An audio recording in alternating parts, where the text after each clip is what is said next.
talk about Shador Sanders and the Cleveland Browns. Last week, we finally got to see Shador Sanders play in the regular season. We got to see him against the Carolina Panthers in the preseason. He performed very well, but it is the preseason. I gave him a lot of credit for that preseason game. Then we got to see him again against the Los Angeles Rams. Did not look as good, but he was playing with a lot of backup offensive linemen who did not make the roster in the NFL. But last week against the Baltimore Ravens, he comes in. Dillon Gabriel goes down with a concussion, and I hope that everything is okay with Dillon Gabriel. But Shador Sanders had some good moments last week against the Baltimore Ravens. He had a pass back in the red zone to the wide receiver, right into his chest. The defender comes over, gets a hand in. He knocks it out.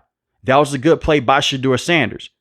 He was 4-16, 47 passing yards, 0 passing touchdowns, 1 interception. And I will say this, Shador Sanders' pocket movement last week was terrible. He did not step up inside the pocket. He kept drifting backwards to the left, to the right. He put a lot of pressure on the offensive line. And this is already an offensive line for the Cleveland Browns that is not particularly good. But as soon as last week's game ended, Kevin Stefanski came out. Dillon Gabriel is our starter. Well, Dillon Gabriel still dealing with a concussion. He's in protocol. So now your starting quarterback is Shador Sanders, which leads us to today's game against the Las Vegas Raiders. Shador Sanders did not go out there. He did not dominate.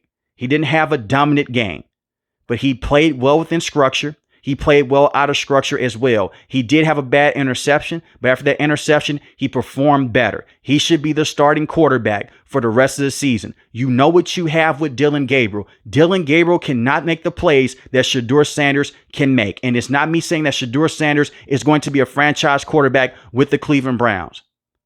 I don't think that Dillon Gabriel is a starting quarterback in the NFL. I believe that Shador Sanders could be a starting quarterback in the NFL if you give him the chance.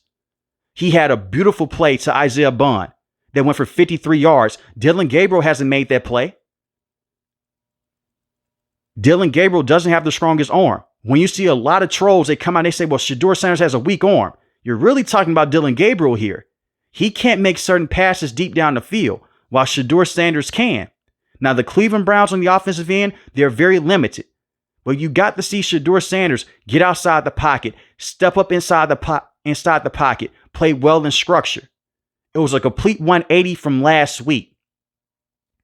And I know what the stat sheet is saying. 11 to 20, 209 passing yards, 1 passing touchdown, 1 interception. And the 1 passing touchdown was a screen pass to the running back. Shout out to Dylan Sampson for going out there and getting that 66-yard screen. And it went for a touchdown. It's great on him. But Shador Sanders made some big-time plays to Harold Fanning, who was a very good receiving tight end in his rookie year. He had a very good play to Jerry Jeudy that went for 39 yards. I don't know what the hell Jerry Jeudy was thinking. He just lets the defender come out of nowhere and punch the ball out of his hand. He just starts jogging up the field. That was just a bad play on Jerry Jeudy. Malachi Corley, he had a situation. He had 1 catch, 8 receiving yards.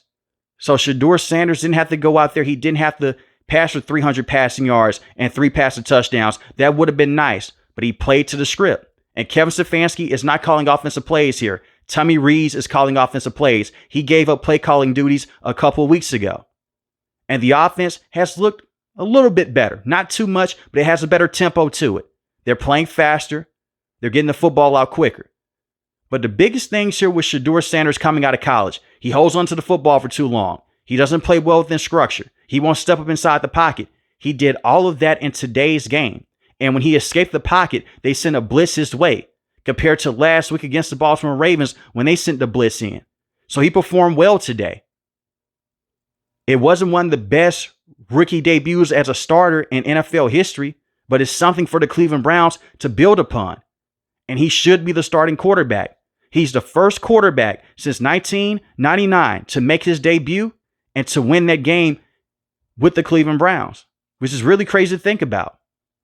And give the defense a lot of credit. They put a lot of pressure on Geno Smith and the Las Vegas Raiders. Geno Smith got sacked 10 times. And Myles Garrett, easily the best defensive player in the NFL. Defensive player of the year. I don't care if the Cleveland Browns don't win another game this season. That man is a force. He is phenomenal. He's going to go down as one of the best defensive players in NFL history. He may break the sack record this season. In every single game this year, he has had a game-changing play. It's just unfortunate that the Cleveland Browns offense hasn't been good enough. And this is outside of Shador Sanders here. And I touched upon this last week with Deshaun Watson. At a certain point in time, no matter who your quarterback is, with this current crop of talent, they're going to be limited. Whether it's Joe Flacco, Dillon Gabriel, Shador Sanders. That Deshaun Watson contract has hurt this team. That trade has hurt this team. You have Jerry Jeudy, who is your number one wide receiver, and Jerry Jeudy is not a number one. I know that he had a good year last year with Jameis Winston, but Jameis Winston will get you the football as much as possible, but interceptions are going to come with that. You have Jerry Jeudy, David Njoku, you drafted Harold Fanning, the rookie, at the tight end position. You also put him at fullback. He's a very versatile player. You have Cedric Tillman. You don't have a true difference maker on the outside, and your offensive line is not in a good spot right now. For example here, Joe Flacco did not look good with the Cleveland Browns. They had the one good win against the Green Bay Packers. As soon as they trade him to the Bengals, he has a new leash on life.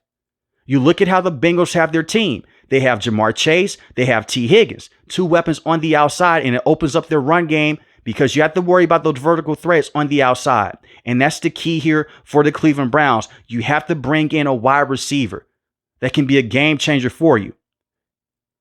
Cleveland Browns, you have 2 first-round picks. You can either go the quarterback route, or you can select a wide receiver in the first round, take that pressure off of Dillon Gabriel or Shador Sanders. You have a very good running back in Quinshon Judkins.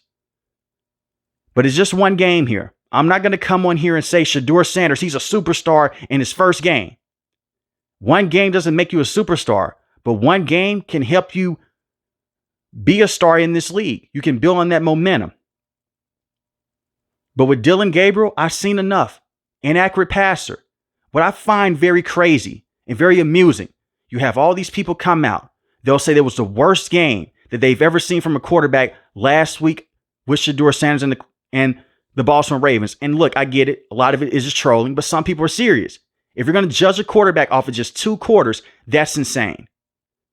But when I look at Dillon Gabriel, the stat sheet doesn't tell you everything. His best game came against the Minnesota Vikings. And they should have won that matchup, but Kevin Stefanski went pass heavy in that game towards the end. He played well within structure. He got the football out quick. He did what he had to do. The reason why you lost that game, you stopped running the football with Quinshon Judkins. Against the Steelers, that was not a solid game. He was 29 of 52, 221 passing yards, 0 passing touchdowns, 0 interceptions. Why is he throwing the football 52 times? It's crazy. That's why Kevin Stefanski gave up play calling duties. But 7 of those passes should have went for interceptions. Against the Miami Dolphins, 13-18, 116 passing yards. He didn't have to do much. The defense did everything. Similar to today's game, but Shador Sanders had more splash plays than Dillon Gabriel. That's the difference. Against the New England Patriots, 2 passing touchdowns, 2 interceptions. They lost that game 32-13. Against the New York Jets, he played solid, 2 passing touchdowns, 167 passing yards. You lost that game 27-20. Your special teams let you down.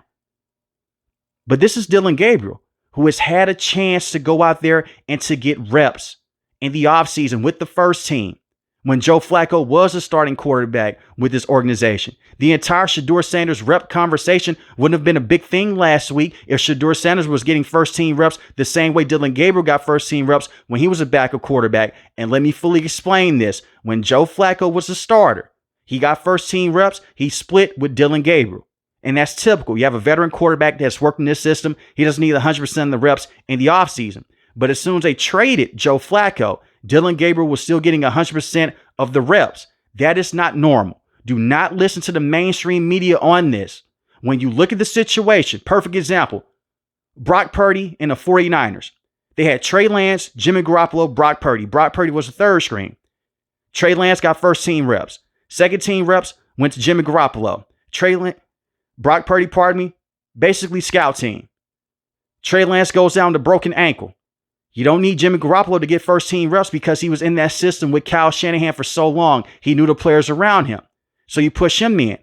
Kyle Shanahan is thinking of head. I have a quarterback that's been injured in the past. We're not going to give Brock Purdy 100% of the first team reps. We're going to give him some. So he got reps. They're saying with Tyler Shutt and Spencer Rattler, pay attention to the Saints, people. In the preseason with the Saints, Spencer Rattler would start, Tyler Shutt would start. Therefore, they're splitting reps in the preseason and they're splitting reps in the offseason. First and second team reps, they got to work with those players. And you saw the difference in today's game. He looked more comfortable inside the pocket. That's all we're just trying to say. Reps matter in the NFL. That's why a lot of quarterbacks early on in their career, they don't look good. And year 4, year 5, maybe with other teams or their current team, they look better. That's not the case for all quarterbacks, but that's the case for some. But when you build a game plan out around a quarterback, you let him work with his playbook. You let him do what he wants to do in terms of audibling at the line of scrimmage. You let him get comfortable. This is what he can do for you. They had a game plan centered around Dillon Gabriel over the last couple weeks, and they did that today for Shador Sanders. Props to Kevin Stefanski, and the same with Tommy Rees for that, for calling those plays. And I want to give Kevin Stefanski his credit. I'm not the biggest fan of Kevin Stefanski, but this man has caught a lot of hate over the last couple months. I don't think that he's setting Shador Sanders up for failure on purpose, but it's the way that he's went about this entire quarterback situation with Dillon Gabriel and Shedeur. But this was a nice foundation to build on with Shador Sanders. You let him be the starting quarterback for the rest of the season. If it doesn't work out, you have those 2 first-round picks. You can select the quarterback in the first round. But I want to continue to push this point home. No matter who your quarterback is, in this current situation with the Cleveland Browns, they're going to be limited. You have to build an actual roster around them and get them going in the future and let them build with the tempo and the confidence moving forward. And if they don't want Shador Sanders to be their guy long term, that's fine. You could trade him elsewhere. It was very fitting that the Las Vegas Raiders, who passed on him so many times, he goes to Vegas and he beats them on the road. And you could trade Shador Sanders, let him go, let him be someone else's project. You can have Dillon Gabriel as your backup, and you can bring in a brand new rookie starting quarterback. That's what the Cleveland Browns can do. But this was a great win for Shador Sanders, and I'd love to see it. Deion Sanders showed up, supported him in the booth. It was a great thing to see. And I don't want to hear the argument, well, it's a bad Raiders team. He's a 5th-round pick, like many of you said. It happens. You're going to go against bad teams in the NFL. If anything, the Las Vegas Raiders had an advantage in this game. Against a young quarterback, you could have blitzed him a lot more. You could have put more pressure on him. But he just couldn't, because he got the football out quicker, which goes back into the narrative to where Shador Sanders holds onto the football for a very long time and he passed the football. Wasn't a great debut. Wasn't something that you will go back and you'll watch countless of times like Cam Newton when he made his NFL debut. But it's a good starting point for this kid. But let me know in the comment section below how you feel about Shador Sanders and his future with the Cleveland Browns. If you're new to the channel, hit the subscribe button. If you like video, hit the like button. Most importantly, I want each and every last one of you guys to stay safe, stay positive. Thanks for the video, guys. God bless. Peace.